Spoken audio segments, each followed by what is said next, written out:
Hola mi gente. Hello everybody. This is Luis Muñoz from the Morristown and Morris Township Library in New Jersey.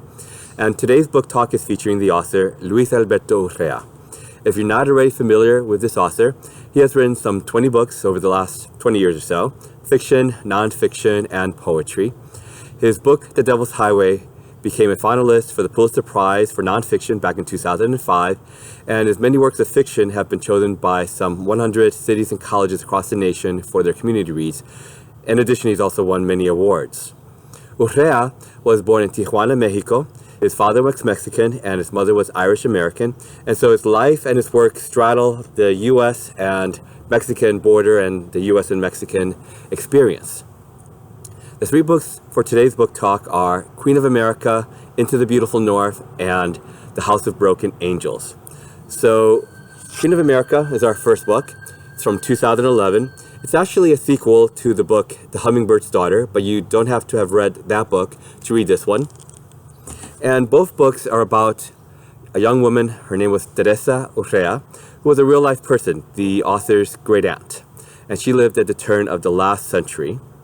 And she is sometimes known as the Saint of Cabora, or also the Mexican Joan of Arc. So just by that alone, you can tell that there are going to be elements of mysticism and other things like that in the book.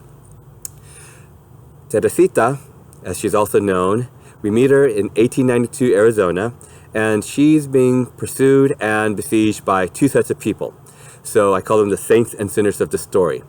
So on the one hand, you have the saints, and those are some pilgrims. They see her as a saint, so they are wanting many things from her. And then she's also being pursued by some assassins, the sinners of the story. And I don't want to give away too much of the story. What I will say is that one of the things that I loved about this book is that it's one part fairy tale, one part Western adventure, one part folk tale, one part historical drama, and all parts magnificent epic. It's a coming-of-age story, and I think it's going to spark your imagination and a fire within you. It's very funny, very raucous. I think you'll love it. The second book is Into the Beautiful North, and this book takes place in the present day.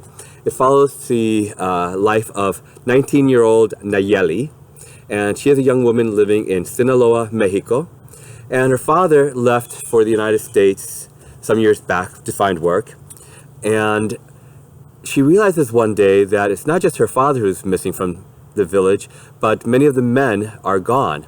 And this has opened up the town to various gangsters who are trying to take over the region and destroy the peace of that area.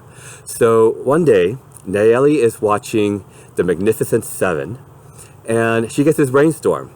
She is going to cross the border, recruit 7 men, her own siete magnificos, bring them back, and try to bring back peace and order to her area. So along the way, she also has many adventures. And this book, one of the reviewers put it this way: within the first few pages, you don't know if it's going to break your heart or warm your heart, and that is absolutely true. So another book that I heartily recommend. The last book for today is called The House of Broken Angels. This just came out a few months ago, and absolutely loved this book. It centers around Big Angel, or Big Angel de la Cruz, and his family. It's a very large Mexican-American family living in San Diego, also south of the border, and Seattle. And Big Angel is dying. He's about to turn 70 years old, so he decides that he's going to call all the family together for one big legendary birthday blowout. So that would all be great, except for one small problem. His mother, who is about to turn 100 years old, dies right before his birthday, about a week or so before. So this birthday bash is also going to become not just a celebration, but a farewell of course to Big Angel, Big Angel, but also a farewell to his mother. So it's a big, messy family, lots of very funny characters, lots of nuance, which I loved. And one of the best things about this book is that even though on the one hand it's about a Mexican-American family, it really asks the question, what does it mean to be an American today? What does it mean to be an American family today? And so this book very well answers that question in ways very funny and very sad. Again, even if it's just a quote unquote, just a Mexican family.